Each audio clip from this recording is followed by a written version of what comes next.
श्रीमती मीराबाई के जीवन में ऐसा कौन सा क्षण था जो सुख में निकला हो? एक भी नहीं, सब कष्ट में था हमारे अनुसार। लेकिन फिर भी मीराबाई कभी परेशान नहीं हुई, क्योंकि ठाकुर जी के प्रति सत्य निष्ठा, सत्य भावना है उनके चित्त में।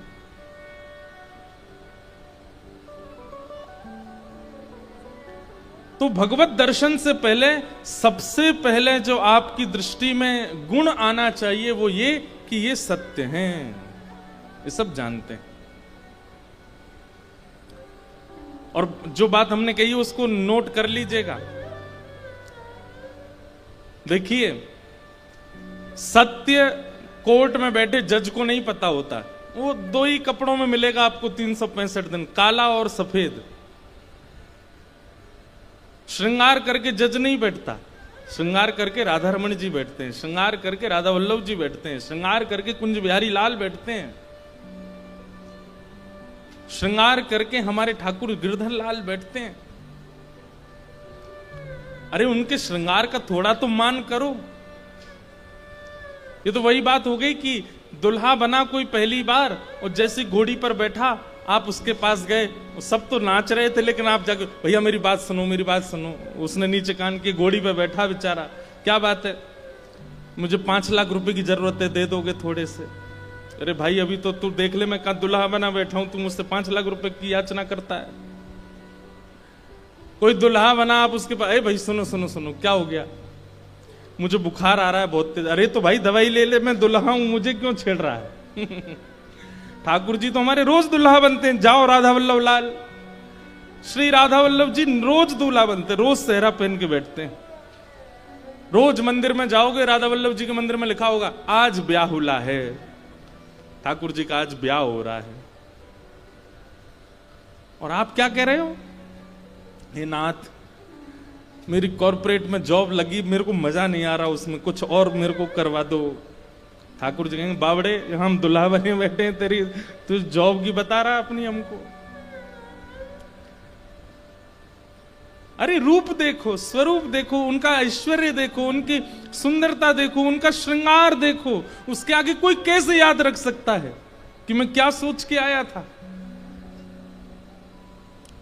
अरे हम तो कहते हैं कि बाहर द्वार तक याद था, भीतर आके भूल गए, और फिर जब बाहर निकल के गए तो ये भी भूल गए कि मैं सोच के क्या आया था, पीड़ा थी क्या, मुझे याद ही नहीं रहा। मीराबाई के पूरे चरित्र में हमने देखा कि ज्यादा से ज्यादा 2 या 3 बार उनको याद रहा और उन्होंने बोला। एक बार तो तब जब उनकी वजह से एक वैद्य को विष दे दिया गया तब, और एक बार तब जब मीराबाई की वजह से ब्राह्मण लोग अनशन पर बैठ गया। पूरा चरित्र आप सुनोगे तो आपको पता चलेंगी बातें। बाकी कभी मीराबाई ने शिकायत नहीं की ठाकुर जी से, इतनी पीड़ाएं सहती नहीं। क्यों? क्योंकि वो सत्य मानती हैं, वो जानती हैं कि इनको सब पता है, वो जानती हैं कि ये सब जानते हैं। तो भगवत दर्शन में सबसे पहले नजरिया कैसा होना चाहिए? सत्य का। हमारी बात मान लीजिए, हम तो कथाएं कहते रहते हैं और चीख चीख के सब जगह बता के जाते हैं, मानना ना मानना, करना ना करना आपके ऊपर है। कुछ दिन ठाकुर जी के दर्शन करो, कुछ मत कहो, केवल देखो, केवल दर्शन करो। आप अनुभव करेंगे कि सब अपने आप व्यवस्थित हो जाएगा, क्योंकि ठाकुर जी को पता है कि आपको उन पर विश्वास है। सत्य सबसे पहला। दूसरा, ठाकुर जी के प्रति चैतन्य भाव रखो। चैतन्य भाव का मतलब क्या है? सब लोग इधर देखो, ध्यान से सुनो। चैतन्य भाव का मतलब है कि वो केवल मंदिर में नहीं है, वो सब जगह है। हाँ, ये बात है कि उनसे मिलना है, उनको देखना है प्रत्यक्ष, तो आप मंदिर में जा रहे हो, बाकी मैं क्या कर रहा हूं, क्या खा रहा हूं, क्या पी रहा हूं, ये सब उनको दिखता है और वो सब जगह मेरे साथ विद्यमान है। ये चैतन्य भाव है। हमारे वृंदावन में एक महाराज जी थे, वो कभी बिहारी जी दर्शन करने नहीं जाते थे। इतने साल वृंदावन में रहे लेकिन बिहारी जी नहीं गए। कुछ लोगों ने कहा, बोले बाबा आप बिहारी जी दर्शन करने नहीं जाते? तो ऐसे सिंहासन पे उनके गोपाल जी बैठे थे, उनकी ओर इशारा करके बोले ये कौन है? बोले ये गोपाल जी। ये बिहारी जी नहीं है? बोले ये भी बिहारी जी हैं। तो बोले फिर मैं कहीं और क्यों जाऊं, मुझे इनमें बिहारी जी, इन्हीं में राधा रमण जी, इन्हीं में राधा वल्लभ, सब मुझे इन्हीं में दिख जाते हैं। चैतन्य भाव। मैं कथा में कहा करता हूं एक बात कि लोग कई बार ऐसा सोचते हैं कि हमारे घर के ठाकुर जी जो हैं ये कम ऐश्वर्यवान हैं, मंदिर में जो बैठे हैं वो ज्यादा हैं। नहीं, समान है, समत्व है। और ये कब संभव हो सकता है? जब आप चैतन्य बुद्धि रखोगे। खम वायु अग्निम सलिलम महिम च ज्योतिम से सत्वानि दृशो द्रुमादीन सरित समुद्रांश हरे शरीरम यत्किंच भूतम प्रणमेत अनन्यम। सब में भगवत दृष्टि रखो। स्वयं भगवान गीता में कहते हैं ईश्वर सर्वभूतानाम हृदय शीर्जुन तिष्ठति।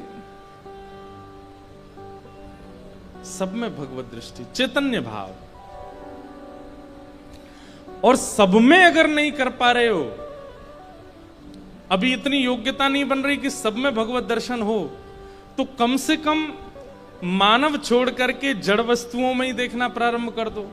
जड़ वस्तुओं में भी नहीं देख पा रहे हो तो कम से कम मंदिरों में जो पाषाण है उनको पाषाण मत मानो, उनको साक्षात भगवत अनुभव करके उनमें भगवत भाव रखो। ये पत्थर के हैं, ये लोहे के हैं, ये तांबे के हैं, ये अष्ट धातु के हैं, ये सब विचार ठाकुर जी के लिए शब्द भी नहीं आने चाहिए।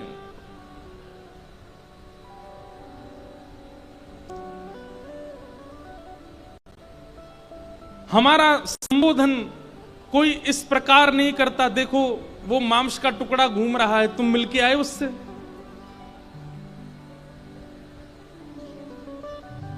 अरे भैया आप यहां सीधे चले आए, बाहर एक कंकाल मिला होगा आपको, उससे मिले थे आप? बाहर एक कंकाल खड़ा है, वो सब लोगों को कथा में जाने का मार्ग बता रहा है, उससे मिले? आप कहोगे कंकाल नहीं है महाराज जी, एक आदमी खड़ा है। क्यों? उसमें कंकाल नहीं है तो सही, लेकिन हम उसको मानव ही मानते हैं, हम उसको जीवित ही मानते हैं, उसको उसके नाम से ही जानते हैं। और नाम नहीं पता तो भी मानव ही कहते हैं, कंकाल नहीं कहते, अस्थि नहीं कहते, मांस नहीं कहते। फिर ठाकुर जी को पाषाण क्यों कहा जाता है? ठाकुर जी को मूर्ति क्यों कह दिया जाता है?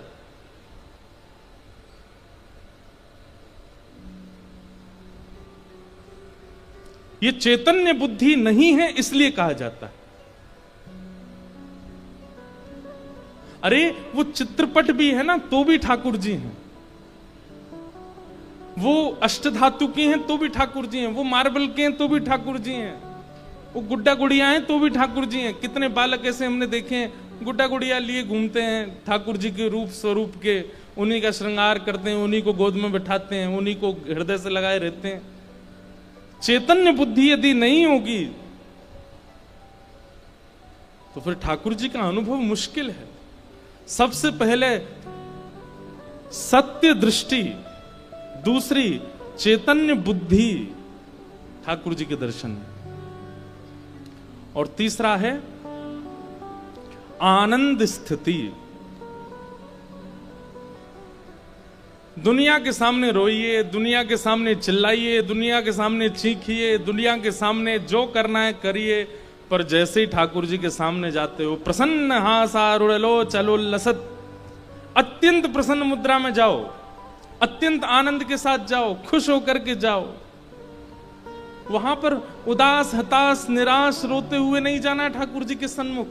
भले ही ठाकुर जी के बिना रो लीजिए, ठाकुर जी के बिना कुछ भी स्थिति में रह लीजिए, लेकिन भगवत सन्निधि में तो प्रसन्नता, आनंद। सच्चिदानंद रूपाय विश्वोत्पत्त्यादि हेतवे जो विश्व की उत्पत्ति करते हैं, पालन करते हैं, संहार करते हैं। तापत्रय विनाशाय श्री कृष्णाय वयं नुमः। ऐसे श्री कृष्ण को हम बारंबार प्रणाम करते हैं, नमन करते हैं, वंदन करते हैं। तो ये 3 बातें याद रखिएगा। आज के बाद भगवत दर्शन में सत्य दृष्टि, चैतन्य बुद्धि और आनंद स्थिति, इन 3 में ही भगवत दर्शन करना है। हम जिससे बहुत प्रेम करते हैं ना, वो कई बार सामने आ जाता है तो हम भले ही पीड़ा में होते हैं, लेकिन उसको कैसा बताते हैं, नहीं हम बिल्कुल ठीक हैं, हम बिल्कुल आनंद में हैं, कोई दिक्कत नहीं है। किसी प्रकार, जैसे मां,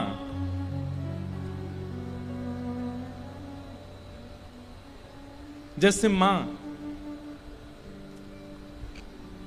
अगर बेटा बहुत दिन बाद आता है और मां को दर्द है, सिर में दर्द है या बुखार है, कुछ भी है, आज बहुत दिन बाद बेटा आ रहा है, तो मां का स्वभाव कैसा होता है?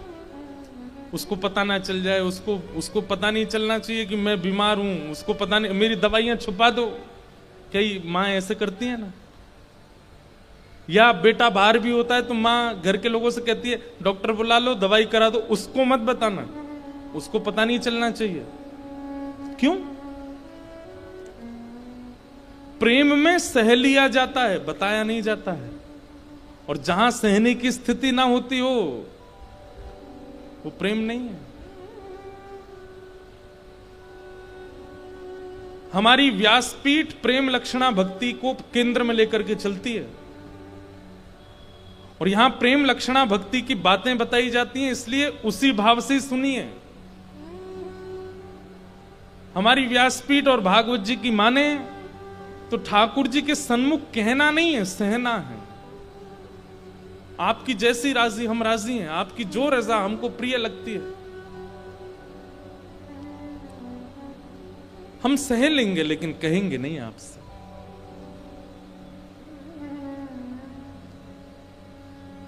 और एक होता है सह लेना और कहना नहीं, पर अपने एक्सप्रेशन से सामने वाले को पूर्ण रूप में पता करवा देना कि ये पीड़ा में है, ये भी गलत है।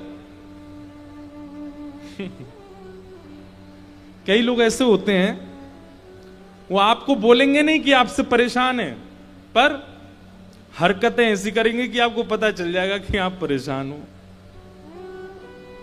भोजन कर लो, मन नहीं है, चाय पी लो, इच्छा नहीं है, कुछ ठंडा पियोगे, नहीं गला बैठा है। और बोल नहीं रहे कि आपसे परेशान है, लेकिन अच्छा थोड़ा घूमने चलोगे, मन नहीं है। सो लो थोड़ी देर, बोले नींद नहीं है। पानी पियोगे, प्यास नहीं है मुझको। कुछ कहोगे, नहीं कुछ नहीं, बस। अब देखो इसमें ये स्थिति क्या है कि बोल नहीं रहे कि परेशान है, लेकिन अपना व्यवहार ऐसा कर दिया है कि उसको पता चल ही जाएगा कि वो परेशान है।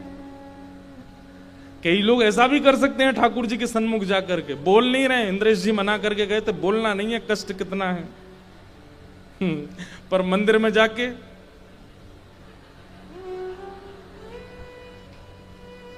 आरती हो रही है, सब लोग हाथ जोड़ करके खड़े हैं, बंगला बहुत अच्छा बना ना, ठीक है, अच्छा। वृंदावन परिक्रमा चलो, चल रिक्शा में चलूंगा, पैदल नहीं। ठाकुर जी कहेंगे हमेशा तो पैदल जाता, आज रिक्शे में क्यों? अब ये हरकतों से आप बता रहे हो कि आप परेशान नहीं। होना क्या चाहिए कि थे तो आप दुखी। ये प्रेम की एक सर्वोत्कृष्ट स्थिति है कि आप थे तो बहुत पीड़ा में, लेकिन जब सन्मुख गए, ऐसे आनंद में गए, ऐसे नाचते हुए गए, ऐसे उत्साह में गए, ठाकुर जी को पता ही नहीं चला कि आप परेशान हो। उस समय ठाकुर जी सोचने पर विवश हो जाएंगे कि मैं जानता हूं कि इसकी स्थिति क्या है। पर ये कितनी प्रसन्न मुद्रा में खड़ा है, कैसे नाच रहा है, कीर्तन सुन रहा है, कथाएं सुन रहा है, परिक्रमा लगा रहा है, दंडवत प्रणाम कर रहा है। कल रात्रि भोजन नहीं किया है इसने, आज सुबह नाश्ता नहीं मिला इसको, अभी रहने की व्यवस्था नहीं हुई है, वापस जाने के लिए किराया नहीं है इसके पास, लेकिन उत्साह देखो। ये उत्साह आवश्यक होता है। एक बालक अभी मुझे मिला नासिक में, मुझे तो बहुत अनुभव, मैं जो कथा में सुनाता हूं ना बातें, ये सब मुझे पता चलती हैं, तो मैं कहता हूं। एक बालक मिला अभी, वो बोला महाराज जी मैं गांव से कुछ रुपए थे मेरे पास, तो मैं पंढरपुर दर्शन करने चला गया। मैंने कहा फिर? बोले पंढरपुर दर्शन करने के लिए गए तो कुछ ऐसी योजना बनी कि उसका धन जो था वो पंढरपुर तक पहुंचते पहुंचते खत्म हो गया सारा। अब उस पर इतने भी नहीं है कि वो मंदिर में चढ़ा सके, इतने भी नहीं है कि वहां कुछ खा सके, इतना भी नहीं है कि वापस घर आ सके। बोले महाराज जी 50 रुपए बचे थे बस मेरे पास। तो बोले मैं तो बस इस विश्वास से गया था पंडरीनाथ सब मंगल करेंगे। बोले बिल्कुल चिंता नहीं थी, बिल्कुल टेंशन नहीं थी मन में, वापस कैसे जाऊंगा, क्या होगा। सोचा सब पंडरीनाथ भगवान आनंद कर देंगे, मुझे तो एक बार झलक दिख जाए। बोले लेकिन आप कथा में कहते हैं कि ठाकुर जी को जब पता चल जाए कि ये इसके पांव में लगी है तो रास्ता और दुर्गम बना देते हैं। ले अब चल के दिखा, एक तो तेरे पांव में लगी, ऊपर से गड्ढा और कर दिए रास्ता में। बोले मैंने कि फिर क्या हुआ? बोले महाराज जी मैं लाइन में खड़ा था दर्शन की, तो जैसे मंदिर में प्रवेश करने लगा इतने में एक व्यक्ति आया, आकर के बोला वो दुकान दिख रही है? बोला हाँ वो मेरी दुकान है, वहां छोटे छोटे पंडरीनाथ भगवान हैं, विठल भगवान है। आज सुबह से मेरी कमाई नहीं हुई है, बोनी नहीं हुई है, आप एक ले लो। और बोले महाराज जी उस समय मन में ऐसा आवे कि स्वयं पंडरीनाथ कह रहे हैं कि मुझे ले चल, और मुझ पर पैसा ही नहीं उनको देने का। और वो आदमी हाथ पकड़ के बोले मेरी सुबह से बोनी नहीं हुई है, एक ले जाओ ना आप। अब मैं उसको बोल रहा हूं कि भाई मेरे पास व्यवस्था नहीं है, मेरे पास घर वापस लौटने तक का भी धन नहीं है, मैं ठाकुर जी कैसे लूंगा? वो कह रहा है वो हम देख लेंगे, आप पे जितना हो उतना दे दो, लेकिन ठाकुर जी ले जाओ। मैंने कहा मैं दर्शन करके आता हूं फिर देखता हूं। बोले दर्शन करने गया तो दर्शन करके मैंने कहा हे पांडुरंगा मैं घर चला जाऊं यही बहुत बड़ी बात है, बाहर आपने एक व्यक्ति खड़ा कर दिया अपने स्वरूप के लिए, कैसे उसको क्या दूंगा, मेरे पास है ही नहीं। बोले महाराज जी हम मंदिर से निकल करके छुपके जा रहे थे, निकलने का प्रयास कर रहे थे वहां से कि वो देख ना ले। बोले मैं छुपके निकल गया, दूसरी गली में पहुंच गया तो वो सामने से आ गया, ये तुम कहां भागे जा रहे हो? तुम कह के गए थे ठाकुर जी लोगे, चलो मेरी दुकान पे। मैंने उसको कहा भाई तू मेरी जेब देख ले, मेरे पास कुछ नहीं है। तो बोला कितना है तुम्हारे पास? बोले 50 रुपया बचा है बस, लेकिन मेरे घर वापस जाने का भी किराया नहीं है मेरे पास। बोले वो सब हो जाएगा, आप मुझे 50 रुपए दो, ले जाओ ठाकुर जी। कहां ठाकुर जी 400-500 रुपए के स्वरूप आता होगा। बोले 50 रुपए के पीछे पड़ गए, बोले दो ले जाओ। बोले मुझ में भी लोभ आ गया, मैंने कि 25 में ही दे दो जब 50 में दे रहे हो तो 25 में ही दे दो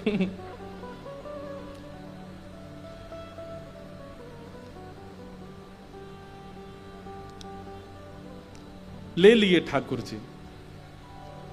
बोले महाराज जी ठाकुर जी लेकर के मैं हृदय से लगा करके बस स्टैंड की तरफ सोच तो रहा हूं कि जाऊं, पर है ही नहीं व्यवस्था। लेकिन एक बार भी मन में ऐसा नहीं आया कि कहूं ठाकुर जी से कि कोई व्यवस्था करो। बोलो बस स्टॉप पहुंच गए, हमारे गांव जाने वाली बस आ गई सामने। कंडक्टर बोला चढ़ जाओ भैया वहां जाने की है। तो बोले मैं उसको बोलना चाह रहा था कि भाई तुम पहले सुन लो मेरी स्थिति फिर बैठाना बस में, लेकिन बोले इतनी भीड़ आई, बस धीरे धीरे खिसकने लगी, लोग बाग चढ़ने लगे, कंडक्टर ही हाथ पकड़े जल्दी बैठो। अरे भैया मेरी बात तो, बोले सुनाना बस में बैठ के सुनाना, पहले चढ़ जाओ ऊपर। चढ़ गया। बोले मैं उसको बार बार मुझे लगा कि संकोच में बाद में पैसा नहीं दे पाऊंगा तो उतार देगा तो बुरा लगेगा, अभी बता देता हूं इसको। बोले भैया मेरी बात सुनो। बोले मैं उसके पीछे ही पड़ा रहा, वो मेरी सुन ही नहीं रहा था। मैं बार बार उसको बोलूं भैया मेरी एक बात तो सुन लो। बोले रुक जा अभी पीछे टिकट काट के आता हूं। बोले पीछे चला गया, कहीं बैठ गया, फिर पीछे जाके किसी से बात करने लगा। मैंने कहा भैया मेरी बात तो सुनो, मुझे आपको एक बात बतानी है। बोले इतने में तो आधा रास्ता पार हो गया। वो बोलता है कि अभी एक जगह बस रुकेगी चाय पीने, वहां बताना मुझे। वो बोले ना वो मुझसे पैसे मांग रहा है ना मेरी सुन रहा है। बोले वहां में उतर गया तो उसका पेट खराब हो गया, वो वॉशरूम में ही बैठा रहा बहुत देर। तो बोले वहां से निकल के आया, बस चलने का समय फिर बैठ गया। मैंने उसको फिर कहा भैया आप मेरी बात सुन लीजिए, बाद में आप मुझे नाराज। बोले फिर पता नहीं क्या कारण बन गया, कभी कहीं चला जाए कभी कहीं। बोले मेरी सुनी ही नहीं, मुझसे बोला चुपचाप बैठे रहो, मैं बात करूंगा बाद में। बोले जब मेरा घर 5 मिनट की दूरी पर रह गया तब आया मेरे पास। अब बताओ क्या कह रहे थे तुम? भैया मैं ये कह रहा था मेरे पास बस 20 रुपए पड़े हैं और बस की टिकट 200 रुपए की है, मैं देने लायक स्थिति में नहीं हूं। वो तुरंत बोलता है, बोले तुम चढ़े क्यों बस में? बोले मैं तो मना कर रहा था, आप ही चढ़ा ले गए। बोले फिर वो ड्राइवर से बोलता बस रोको, इसको उतार दो यहीं पे। बोले जहां उतारा था वहीं मेरा घर था पास में। बोले उतर के मैं घर पहुंच गया प्रेम से। मैंने कहा भाई तुम्हारी जय हो। ऐसे ठाकुर जी। अब वो रोवे सो रोवे, बताते बताते और अपनी स्थिति कहते, ऐसे ठाकुर जी। इसलिए इनको केवल आप बातें मत समझा कीजिए कि बस कोई आया मंच पर बैठ करके सुना के चला गया। एक बार पालन करके देखिए, आप स्वयं अनुभव करेंगे कि परिवर्तन दिखा है मुझे। सत्य, चैतन्य और आनंद, इन 3 स्थितियों का भाव।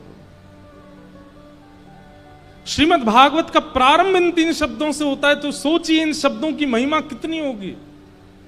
सत्य नजरिया, चैतन्य बुद्धि और आनंद स्वभाव। मत बताइए ठाकुर जी को कि आप पीड़ा में हैं, ऐसा प्रिटेंड करो कि नहीं आप बिल्कुल ठीक हो, कोई दिक्कत नहीं है। ये प्रेम है।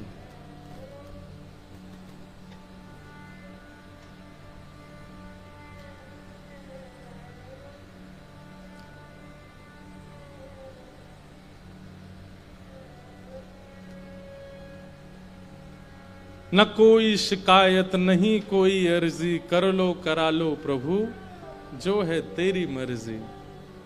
सुख दो या गम जो भी प्रेम से सहूंगा, जहां ले चलोगे वहीं मैं चलूंगा।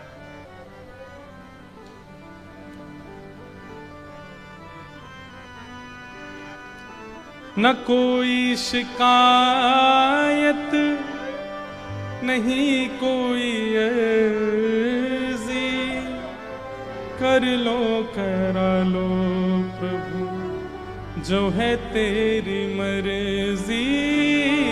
न कोई शिकायत नहीं कोई अर्जी, कर लो करा लो जो है तेरी मर्जी। सुख दो या गम जो भी, सुख दो या गम जो भी, सुख दो या गम जो भी, सुख दो या गम जो भी, प्रेम से सहूंगा जहां ले चलोगे वहीं मैं चलूंगा। जहां ले चलोगे वहीं मैं चलूंगा। एक बहुत सुंदर भाव है, मुझे बहुत अच्छा लगता है। हो मारा नटराजा थारो नचायो नाचू रे, मारा नटराजा थारो नचायो नाचू रे, मारा नटराजा थारो नचायो नाचू रे, मारा नटराजा थारो नचायो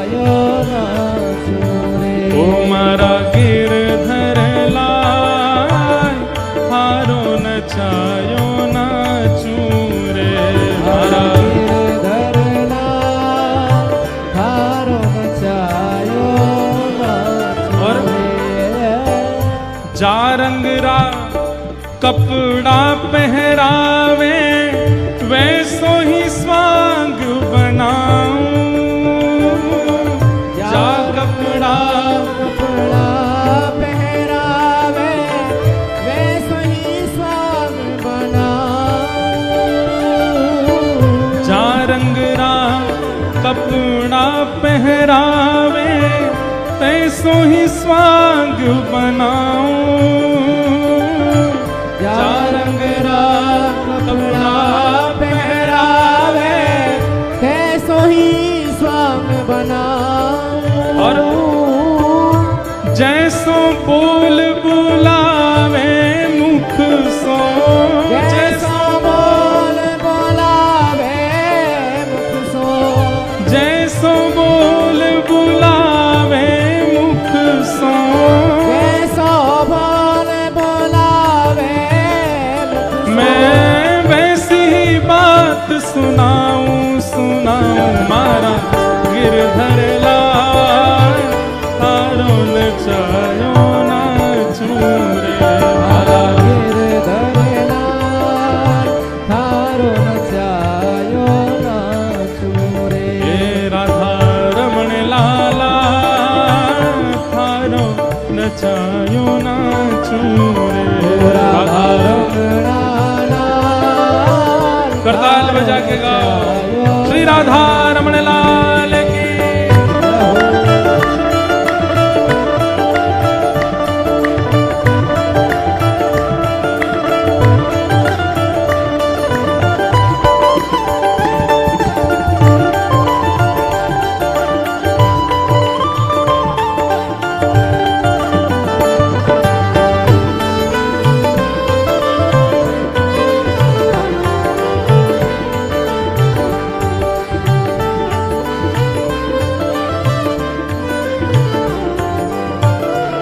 और रूखा सूखा जो कछु देवे थारे ही भोग लगाऊं। रूखा सूखा जो कछु देवे थारो ही भोग लगाऊं। ओ रूखा सूखा जो कछु देवे थारे ही भोग लगाऊं। रूखा सूखा जो कछु देवे थारे ही भोग लगाऊं। और रूखा सूखा ठाकुर जी कहेंगे अच्छा तो रूखो सूखो हमें भोग लगावे को। फिर अगली पंक्ति में क्या कह रहे हैं?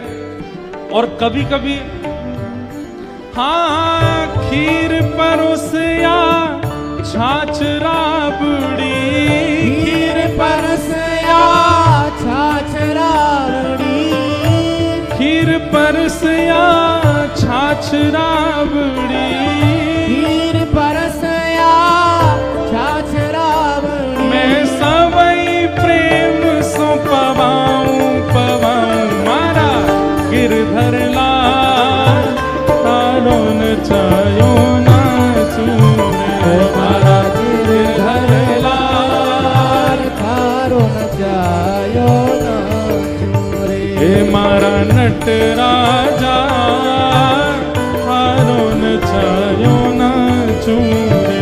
मारा राजा थारो नचायो और नाचूं रे। ये पंक्ति मेरी सबसे प्रिय है। क्या?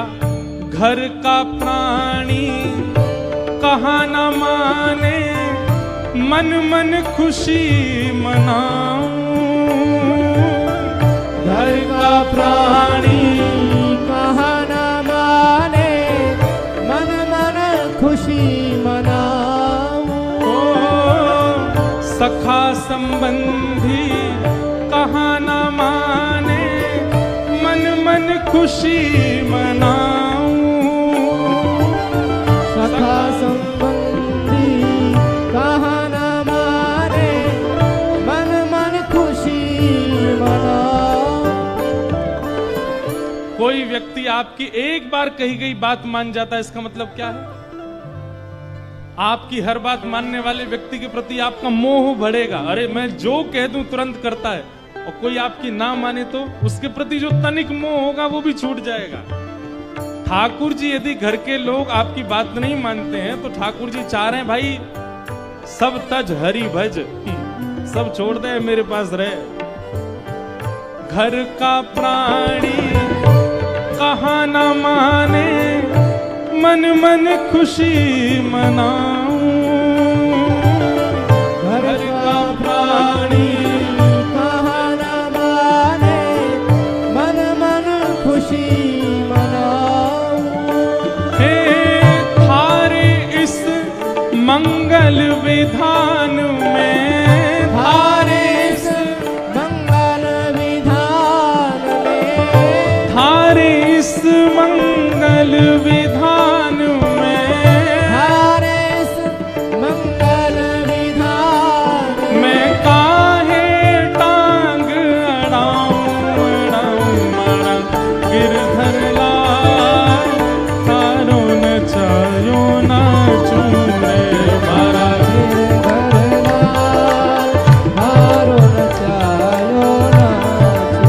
हे मारा नट राजा, थारो न चायो ना चूरे मारा। नट राजा, थारो न चायो ना चूरे। हे मारा गिरधर लाल, थारो न चायो ना चूरे मारा गिरधर लाल, थारो न चायो ना और चूरे। जो तू ठोकर मार गिरावे, लकड़ी जो गिर जाऊं। जो तू ठोकर मार गिरावे, लकड़ी जो गिर जाए। वैसे हमें पता है कि ये सब भाव आप गा रहे हो, मानने वाले नहीं हो इनमें से एक भी।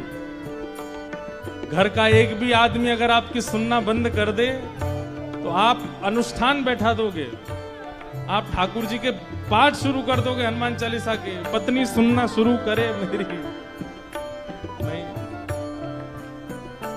ठोकर लग जाएगी तो ठाकुर जी से शिकायत करोगे, नाथ क्यों इतनी ठोकरें लगती हैं मुझको। यहाँ गा रहे हो, ये आप सब लोग हमारे प्रति कृतज्ञता ज्ञापन कर रहे हो, पर इसको इम्प्लीमेंट करने वाले कोई भी नहीं है, मैं जानता हूं अच्छे से, लेकिन फिर भी गाइए। क्योंकि कभी कभी झूठ झूठ कहे तो सांची सांची होए, कभी झूठ झूठ बोलते बोलते बोलते वो सच भी हो जाता है। प्रसिद्ध कथा ना, शेर आया, एक आदमी रोज चिल्लाता था, गांव के लोग बचाने आते, मैं तो मजाक कर रहा था। 3 बार उसने मजाक किया, चौथी बार सच में ही शेर आ गया। तो क्या पता हम रोज कहें राधा रमन आ गए, राधा रमन आ गए, राधा रमन आ गए, 3-4 बार तो मजाक जैसा हो जाए, लेकिन क्या पता 5वीं बार सच में आ ही जाए। तो इसलिए भले ही आप करने वाले नहीं हो, लेकिन फिर भी गाओ। क्यों? 0.1% क्या पता असर हो जाए आप पर। हाँ, जो तू ठोकर मार गिरावे, लकड़ी जो गिर जाऊं। जो तू ठोकर मार गिरावे, लकड़ी जो गिर जाऊं। हे जो तू माथे ऊपर बिठावे, जो तू माथे ऊपर बिठावे, जो तू माथे ऊपर बिठावे, जो तू माथे ऊपर बिठावे, मैं तो भी ना शर्माऊं। हमारा गिरधर लाल, हारो न चायो ना चूमे। हमारा गिरधर लाल, हारो न चायो ना चूमे। ओ मारा गिरधर लाल, हारो न चायो ना चूरे। मारा गिरधर लाल, हारो न चायो ना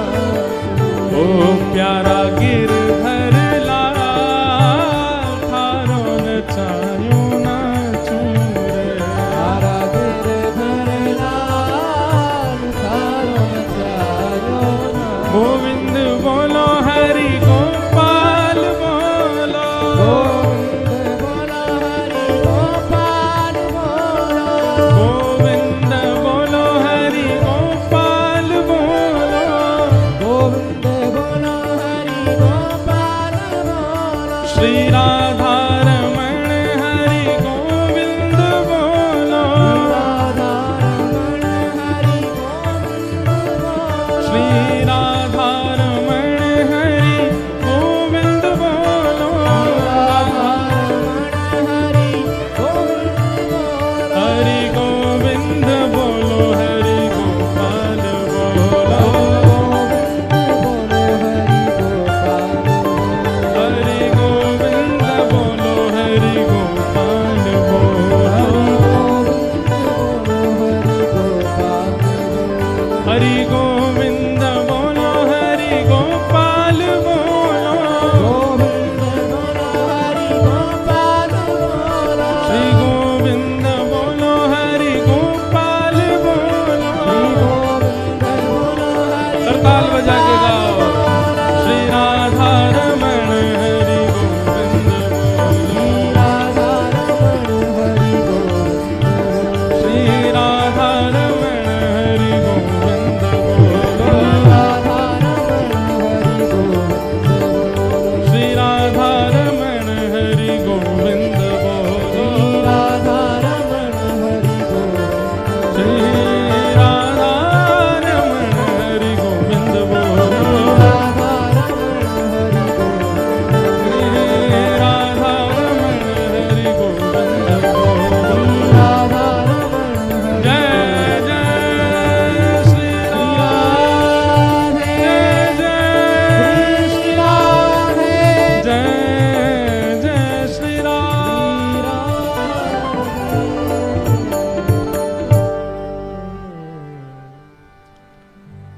हे मारा गिरधर लाल थारो नचाना छोरे हमारा